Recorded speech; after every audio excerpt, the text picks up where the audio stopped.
আসসালামু আলাইকুম। যদি আপনি যেখানে বক্তৃতা দিতে যাবেন, আপনি যদি আগে থাকতে জানেন যে ওখানে পাওয়ার পয়েন্ট ব্যবহার করতে পারবেন আপনি আপনার বক্তৃতার সময়। এখন সাধারণত আমাদের দেশে বেশ কয়েকটি সেমিনার হল বা বেশ কয়েকটি কনফারেন্স রুমে আমি আমার অভিজ্ঞতা হয়েছে দেখার, বা বিভিন্ন আড্ডা ক্ষেত্র বা যেখানে বিভিন্ন সভা সেমিনার হয়ে থাকে। অধিকাংশই আমার দেখার একটা সৌভাগ্য হয়েছে, বা বিভিন্ন সময় আমি বিভিন্ন সেমিনারে যাই, সেই সুবাদে আরকি দেখা হয়েছে।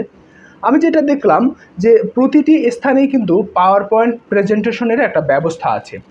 অর্থাৎ ভালো হাই কোয়ালিটির বা অনেক ভিআইপি যে সেমিনারগুলো আছে সেখানে তো অবশ্যই এগুলো থাকে। কিন্তু দেখা যায় একদম লো বাজেট বা হচ্ছে মিড লেভেলের যে সেমিনারগুলো হয় এখানেও কিন্তু দেখবেন হচ্ছে পাওয়ার পয়েন্টের ব্যবস্থা থাকে। অর্থাৎ প্রজেক্টর মাল্টিমিডিয়ার সেটআপ একদম থাকে। আপনি চাইলে সেখানে কিন্তু প্রজেক্টর ব্যবহার করতে পারেন। এখন আপনার যেখানে হচ্ছে বক্তৃতা দিতে হবে, এখানে আপনি একটু আগে থাকতে তাদের কাছে জিজ্ঞেস করুন যে, আমি কি ওখানে পাওয়ার পয়েন্ট প্রেজেন্টেশন ব্যবহার করতে পারবো কিনা?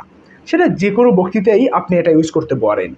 যদি তারা বলে হ্যাঁ, এখানে পাওয়ার পয়েন্ট প্রেজেন্টেশনের ব্যবস্থা আছে, আপনি যেখানে বক্তৃতা দিবেন সেখানে যদি এটা থাকে, তাহলে আমি বলবো আপনি নিজের মতো করে একটা পাওয়ার পয়েন্ট প্রেজেন্টেশন নিয়ে যান। আপনি বক্তৃতা দিবেন, হ্যাঁ গ্রেট, আপনি মুখী বলবেন বা হচ্ছে আপনার টেক্সট দেখে বলবেন।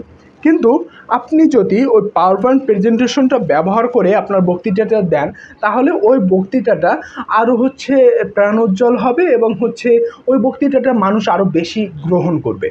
এটা আপনি চাইলে করে দেখতে পারেন। কারণ আপনি যখন কোনো একটা বক্তৃতার শুরুতে একটা ভিডিও দেখিয়ে বা হচ্ছে কোনো একটা গ্রাফ দেখিয়ে বা যেকোনো একটা চার্ট দেখিয়ে মানুষকে বলতে শুরু করবেন যে এখন এই বিষয়টা হচ্ছে। দেখুন, এখন যদি আমি হচ্ছে আমার এই ভিডিওতেই আমি যদি বিভিন্ন চার্ট বা বিভিন্ন কিছু ব্যবহার করতাম, হয়তোবা আমি এখন যে অবস্থায় ভিডিও করছি এই ভিডিওটা দেখতে আরও বেশি ভালো লাগতো। আমার একটা পরিকল্পনা আছে যে যেহেতু পাবলিক স্পিকিং নিয়ে কথা বলছি, যদি কোনো একটা ওয়ার্কশপের প্ল্যান করি এবং কেউ যদি আমাকে কখনো ডাকে, তখন এর জন্য একটা পাওয়ার পয়েন্ট তৈরি করব। এখনও আমার কোনো পাওয়ার পয়েন্ট তৈরি করা হয়নি পাবলিক স্পিকিংয়ের উপরে। কারণ এই প্ল্যানটা আমার এই প্রথমেই হচ্ছে শুরু হচ্ছে আরকি, এখান থেকে এই সেপ্টেম্বর মাস থেকে শুরু করলাম। এটা আমার একটা প্ল্যান আছে যে একটা পাওয়ার পয়েন্ট প্রেজেন্টেশন তৈরি করে যেগুলো বললাম, এগুলো আমি আরও ভালোভাবে ওয়ার্কশপ নেওয়ার জন্য নিজেকে প্রস্তুত করব। দেখুন, আপনি যদি এরকম একটা প্ল্যান করেন যে আপনার বক্তৃতা দিতে হবে এবং ওই বক্তৃতাটা আপনি হচ্ছে পাওয়ার পয়েন্ট প্রেজেন্টেশনের মাধ্যমে কিছু কিছু বিষয় দেখাবেন। এখন বক্তৃতার সব বিষয় তো আপনি দেখাতে পারবেন না, বা আপনার কাছে সময় থাকবে না। সেক্ষেত্রে কিছু কিছু টপিক, যেটা হচ্ছে ভিডিওর শুরুতে বা মাঝখানের একটা পর্যায়ে যখন দেখবেন দর্শকরা হচ্ছে একটু আনমনা হয়ে যাচ্ছে, আপনার কথাগুলো ভালোভাবে শুনছে না, তখন তাদেরকে আপনি কানেক্ট করার জন্য হলেও ওই পাওয়ার পয়েন্ট প্রেজেন্টেশনটা দেখাতে পারেন, কোনো একটা গ্রাফ দেখাতে পারেন, কোনো একটা ভিডিও দেখাতে পারেন, বা তাদেরকে প্রশ্নোত্তরের মাধ্যমেও কিন্তু করা যায়। এসব নিয়েও আলোচনা করব।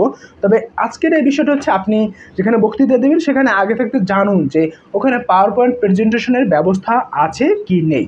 যদি থাকে তাহলে নিজের মতো করে বক্তৃতা তো হাতে লিখেই নিচ্ছেন, তার পাশাপাশি ওই বক্তৃতার কিছু টপিক যেগুলো হচ্ছে ভিজুয়ালি আপনি কালেক্ট করতে পারেন বা নিজেও তৈরি করতে পারেন, সেগুলো হচ্ছে পাওয়ার পয়েন্ট প্রেজেন্টেশনের মাধ্যমে দেখাতে পারেন।